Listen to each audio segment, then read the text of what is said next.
আমরা আছি তোমার সাথে, আমরা আছি তোমার সাথে।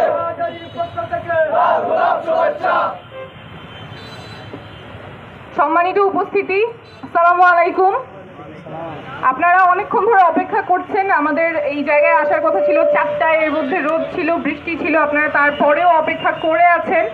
আমরা সকাল থেকেই চট্টগ্রামের বিভিন্ন এলাকায় যাচ্ছি, পথসভাগুলি করছি। আপনাদের কৃতি সন্তান হাসান আলী একটু আগে কথা বলেছেন, উনি সকালবেলা থেকে এখন পর্যন্ত দাঁড়িয়েই আছেন, বসেন নাই। তারপরেও আমরা ক্ষমা চাচ্ছি যে আপনাদের এতক্ষণ বসে থাকতে হলো। তারপরেও সুযোগ হলো আপনাদের সাথে কথা বলার।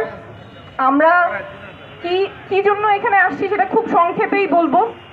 আমাদের উদ্দেশ্য কি, আমরা আজকে আসছি এনসিপির পক্ষ থেকে। আপনারা জানেন এটা একটা নতুন রাজনৈতিক দল।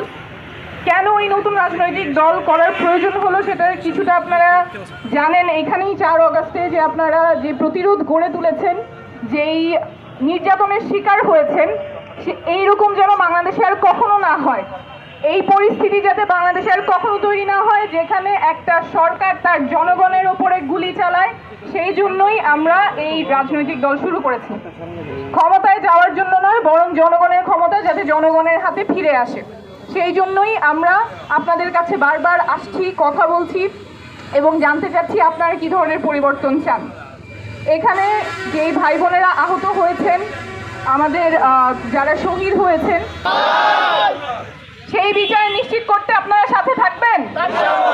ক্ষমতার পালা বদলের জন্য আমাদের ভাই বোনেরা রক্ত দেয় নাই, শুধুমাত্র চেহারা বদলের জন্য আমাদের ভাই বোনেরা রক্ত দেয় নাই। আমাদের ভাই বোনেরা রক্ত দিয়েছে যাতে দেশটা পরিবর্তন হয়, দেশটা যাতে জনগণের হয়। প্রশাসন শুধুমাত্র কোনো দলের হয়ে কাজ করবে না, মন্ত্রণালয় সচিবালয় শুধুমাত্র কোনো দলের হয়ে কাজ করবে না। রাষ্ট্রের প্রতিষ্ঠানগুলো জনগণের হয়ে কাজ করবে, জনগণের জন্য কাজ করবে। সেই জন্য যে পরিবর্তনগুলো দরকার আমরা সেগুলো নিয়ে বারবার বলছি।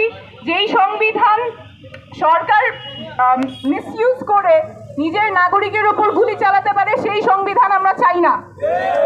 সেই সংবিধান পরিবর্তন করতে হবে। পরিবর্তন করার জন্য আমাদের আগামী নির্বাচন শুধুমাত্র আইনসভার নির্বাচন না, গণপরিষদ নির্বাচনও হতে হবে। এবং বিগত ফ্যাসিবাদী আমলে, শেখ হাসিনার আমলে যেসব অবৈধ নির্বাচন হয়েছে, সেগুলো আনুষ্ঠানিকভাবে অবৈধ ঘোষণা করতে হবে, স্থানীয় এবং জাতীয় নির্বাচন। এবং আমরা চাচ্ছি, যেহেতু আমাদের নির্বাচনের অভিজ্ঞতা হচ্ছে আমরা কেবল নতুন শুরু করছি, কিন্তু আমাদের স্বপ্ন অনেক বড়, এবং এই বড় স্বপ্ন যাতে আমরা অর্জন করতে পারি সেজন্য আপনাদের সহায়তা লাগবে। থাকবেন আপনারা সাথে? আমরা একসাথে এই সংগ্রামের পথে থাকবো এবং এবার বাংলাদেশ বদলিয়েই ছাড়বো।